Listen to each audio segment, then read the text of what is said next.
Hola, ¿qué tal, internauta? Qué gusto tenerte por aquí. El día de hoy me gustaría compartirte un dato que quizás no sabías. Los topos tienen saliva venenosa.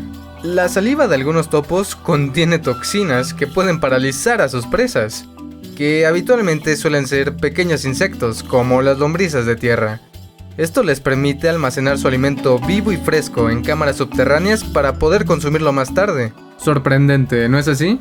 Y bueno, si te gustaría encontrar más de este tipo de datos, puedes visitarnos en nuestro canal Exploration 21. Sin más que decirte, te deseo un excelente día.